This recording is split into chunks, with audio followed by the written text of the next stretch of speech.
Vou cara a Maside. Non é a primeira vez, nin será a última, pero hoxe o camiño pesa doutra maneira. Non vou para ocupar ningún posto. Vou porque Pedro o boticario mo pediu, e cando el me chama, sempre vou sen preguntar. Mentres avanzo, venme a cabeza a taberna do meu pai. Negocios, tratos, acordos ou compromisos. Alí aprendín sen que ninguén mo ensinase. Non había libros, pero había ollos atentos. Non había leis escritas, pero sí límites que non se poden cruzar. E tamén aprendín que ás veces hai que volver aos lugares, non para mandar, senón para estar. Eles cinco son o meu amigo Pedro Boticario, o escribán de Maside, Ramón Abuín, o comerciante de Dacón, Xoán Bravo, o abogado masidá, Carlos Deza, e o xove médico, Andrés Taboada. Todos eles naturais da freguesía de Amarante, agás Andrés, que é de Astureses. Coido que todos temos en común vivir cos novos tempos, de querer mudar este mundo cinguido e asoballado polos privilexios duns poucos. Tamén en común temos a experiencia vivida na guerra contra os gabachos, do interese que tiñan uns pola liberación e o que tiñan outros por seguir a manter as súas prebendas. Crear un concello no Carballiño non era só o obxectivo dese día, xa que logo era tamén o desexo de comezar a tomar decisións por nós mesmos. Alí dentro da bella igrexa de Maside, outrora espazo de xuntas clandestinas na guerra, agora convertíase nun concilio de novas empresas. Meu pai contábame que cando era neno, o Carballiño soamente era un campo, con apenas unhas casiñas espalladas ao redor das dúas capelas de San Antonio e da antiga cortiña do Crego de Arcos. Pero co paso dos anos, esta terra de labregos foise convertendo nunha veciñanza maiormente arrieira e, sobre todo, cun enorme espazo aberto para poder vender ou construir nos seus propios aforamentos. A feira, segundo el, e máis o cinguidos que estaban os tres coutos do Carballiño, foi o que deu pé para que se erixiran novas edificacións, e con elo, a chegada de novos colonos, xa fosen comerciantes ou licenciados que se precisaban para dar servizos a esta nova xente.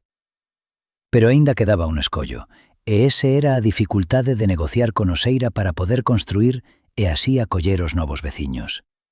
Algo diso cambiou cando o mosteiro acadou unha concordia coa encomenda e mesego sobre as súas xurisdiccións para así poder trasladar o seu campo de gando ao Toural de Arcos na parte alta da lomba. Cando casei non tiña máis fortuna que a palabra e as ganas, pero tiña algo máis valioso: a confianza. Xoana, a miña dona masidá, aceptou compartir comigo non só a casa senón o destino. A ela confiélle o máis fondo do meu sangue, ser nai dos meus fillos e gardía do que estábamos a levantar. Erguín a nosa casa nun terreo que herdara do meu pai, xusto no recanto onde o novo camiño baixa cara aos baños e se cruza coa rúa do billar. Non foi lugar escollido ao azar. Por alí pasa a xente, e onde pasa a xente pasa o mundo. Entre esas paredes de pedra naceron os meus 6 fillos, 6 berros primeiros, 6 promesas. E alí sigo morando, coa memoria do meu pai no chan e o futuro dos meus no tellado. Meu irmán maior, Xosé, quedou coa casa e cos negocios dos nosos pais. El herdou o peso visible, eu o camiño novo. Por iso todos lle chaman agora o patrón, e fan ben. Cada quen leva o seu nome segundo o lugar onde decidiu quedar. Preto da casa do meu irmán, o patrón, érguese a taberna da Josefa e do seu home, José, a quen chaman o Castellano. Alí pasei eu non poucas horas na miña mocidade, non tanto polo viño, senón polas palabras. Gustábame escoitalo porque coñecía máis camiños dos que eu aínda soñara pisar. Del aprendín que o mundo é máis amplo que a parroquia, mais tamén aprendín a distinguir, coller o proveitoso e deixar o que che pode levar á ruína. O Castellano tiña por costume desfacer canto herdara, vendendo anacos de pasado para manter o presente. Mais na miña cabeza medraba o pensamento contrario: non vender, senón mercar; non desfacer, senón xuntar. Principiei polos muiños, facéndome co dereito de varias rodas, para logo dar en alugueiro as moendas e asegurar renda constante.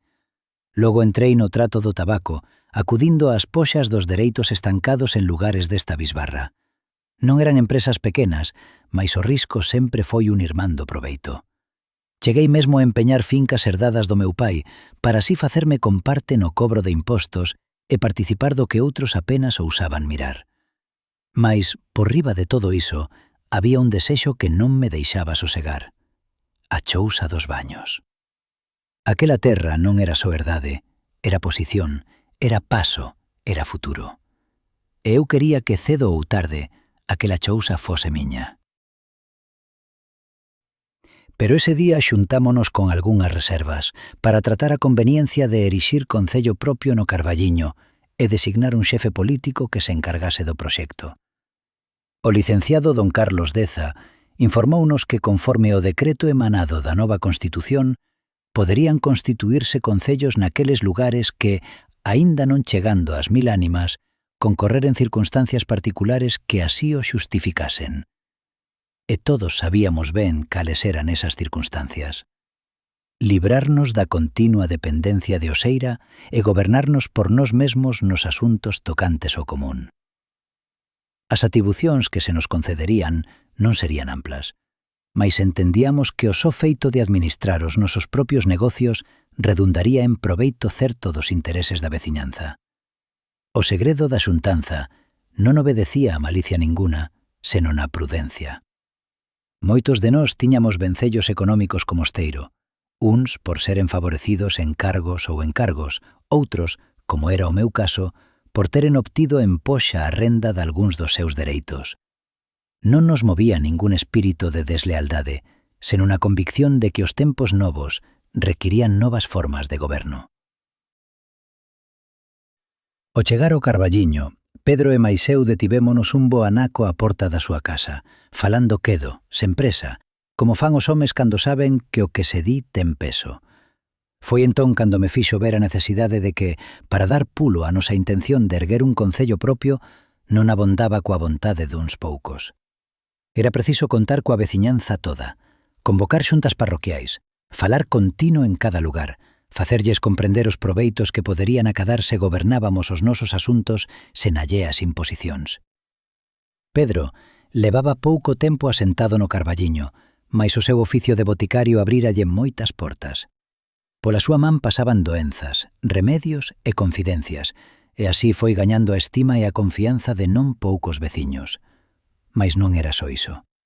A zona que acadara nos anos da guerra, cando os gabachos cruzaron estas terras, fixera o home respectado. Soubera organizar xentes, alentar ánimos e poñer orde onde había medo, facendo da resistencia un deber compartido.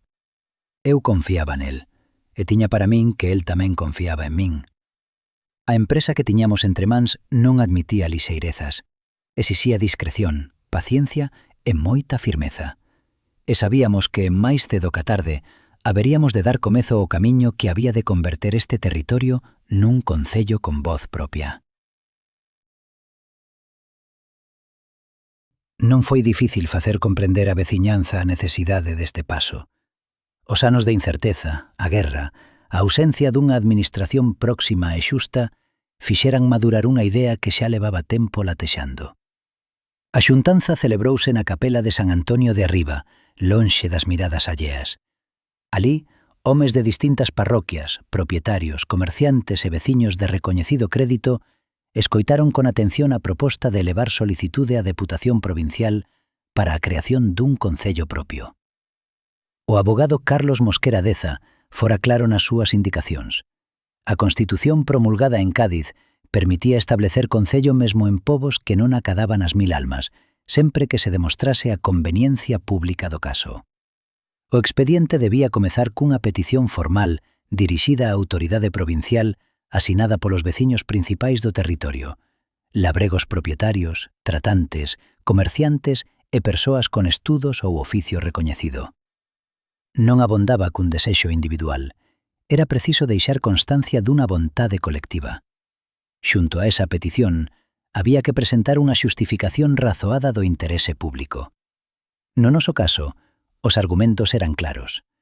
A existencia dunha feira regular, o tránsito constante de camiños, a actividade comercial crecente e a necesidade de contar cunha administración próxima que velase pola orde, a xustiza e o reparto das contribucións. Non se trataba só de gobernar, senón de administrar mellor, de dar resposta ás necesidades dun territorio que xa funcionaba como tal, aínda que carecese de recoñecemento oficial. A partir daquela noite, o camiño quedaba marcado. Máis cedo ca tarde, aquel lugar chamado O Carballiño deixaría de depender alleamente para comezar a decidir por si mesmo. E finalmente chegou a resolución tan agardada. A nosa petición foi admitida e recoñeceuse a constitución do novo concello. Sabíamos ben que a empresa non remataba coa aprobación. Antes ben, era agora cando principiaba a verdadeira tarefa. Para facilitar os primeiros trámites, acordamos nomear por alcalde constitucional ao licenciado don Carlos Mosquera Deza, home instruído en leis, natural e veciño de Maside, quen aceptou o encargo co compromiso de establecer residencia no Carballiño mentres exercese o seu oficio. Non había casa consistorial nin escribanía pública que nos pertencese. Todo canto servira ata entón para a administración e xustiza, a casa da audiencia, o cárcere, mesmo parte dos dereitos da feira, achábase baixo dominio do mosteiro de Oseira. E así tivemos que improvisar. Pedro, o boticario, cedeulle ao alcalde unha estancia na súa propia casa, onde se dispuxo mesa, tintero e libros de rexistro. Aquel cuarto humilde converteuse no primeiro despacho municipal do Carballiño. As primeiras dilixencias foron claras: tomar razón e reclamar os dereitos fiscais da feira. Non era cuestión menor. A feira constituía o principal caudal económico do lugar, e se no seu produto non poderíamos soster nin escribán, nin gardas, nin os gastos propios da administración. Como non tiñamos edificio propio para as xuntanzas e acordos, determinamos establecer provisionalmente a Casa do Concello no lugar de Partovia, onde atopamos mellor disposición e menor interferencia das antigas autoridades señoriais. No tocante á corporación, fun elixido procurador síndico, encargado de velar polos intereses comuns dos veciños e representar ao Concello nas cuestións xudiciais e administrativas. Xunto a min, foron nomeados 2 rexedores, homes de coñecida probidade, cos que se formou a primeira corporación constitucional do Carballiño.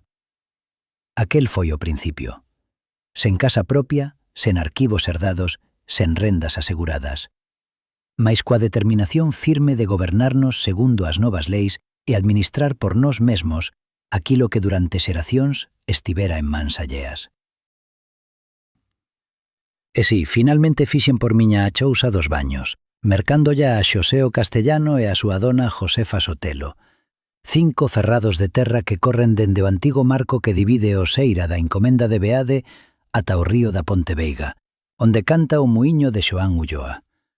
A escritura xa estaba outorgada antes dos sucesos que vos referín, antes da formación do Concello e mesmo antes da guerra contra o francés. Non foi capricho nin ansia de medrar por vanidade. Fíxeno porque entendín que a propiedade dá asento e crédito, que quen posúe terra fala con máis peso diante dos homes de cartos. En este lugar que apenas comeza a erguerse, compre mostrar firmeza para gañar confianza e nome. Sí,